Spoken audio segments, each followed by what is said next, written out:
to be clear, like the Olympics are the highest level of competition in fencing and they don't come around very frequently.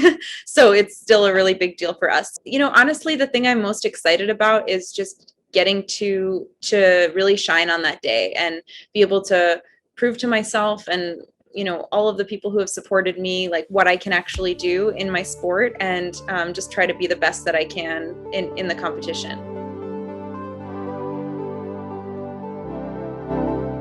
It's been such a wild, long journey.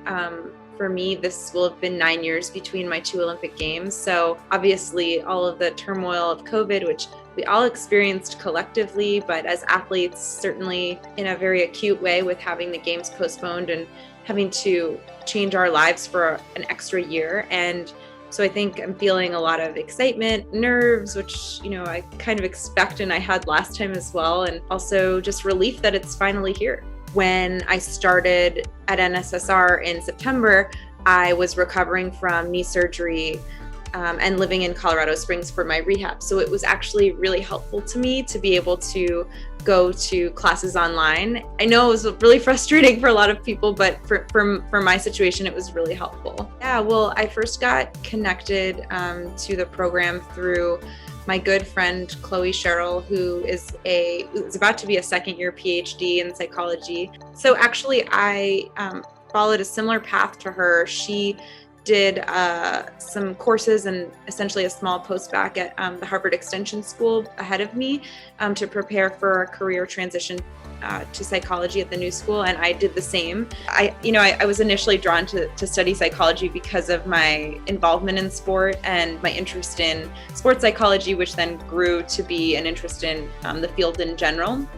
But I am always curious and thinking about performance and athlete well-being, which is sort of athlete mental health and athlete well-being is what I hope will be the cornerstone of my research. And my real interest, I'm on the USOPC mental health task force, and I'm really passionate about extending the resources of the USOPC in the field of mental health to my fellow athletes. So those two things kind of are marrying in a really cool way with my studies at NSSR. Well, I just have to thank the professors who I worked with this last year, Dr. Todman, Dr. Litt, them specifically for being just so accommodating and supportive of my dreams. And of course, Dr. Brown for everything he's done for me and just supporting me in our lab at the new school, and all of my lab mates for just being super supportive and understanding of this very odd but kind of cool thing that I do on the side. So just really happy to be a part of the new school family.